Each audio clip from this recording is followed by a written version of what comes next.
When we think about Dr. Martin Luther King Jr., one of the first things that comes to mind is his great speech in Washington, D.C. At a large rally. And of course, that famous refrain from that speech was, "Give us the ballot, give us the ballot." Of course, that's not the speech we remember.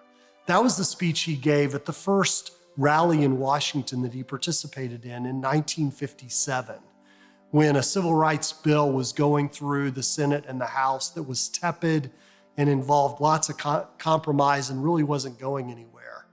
And no one remembers that March on Washington. There were about 25,000 people, which is impressive, but they hadn't yet built the power.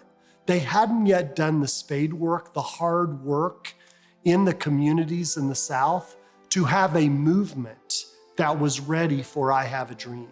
I think Dr. King could have given the I Have a Dream speech in 1957 and we would not remember it.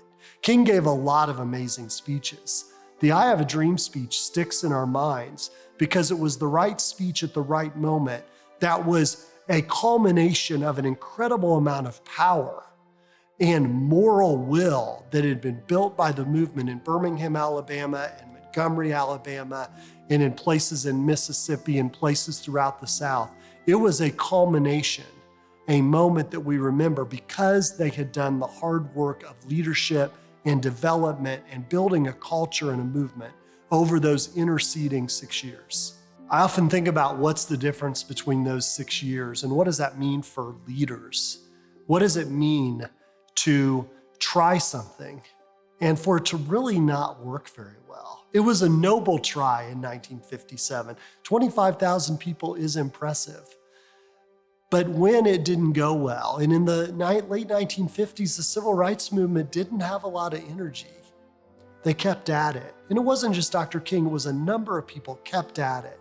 So you had the sit-in movement. You had the freedom rides. You had the Birmingham movement against Bull Connor, the dogs and fire hoses.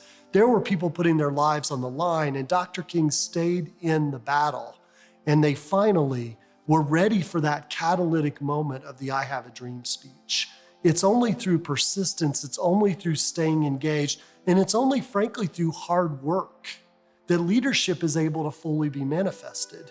The idea that leadership is just about a good idea or a whimsical creative notion, minus the hard work of building something and growing other leaders around you and building a movement, that's why our visions fail.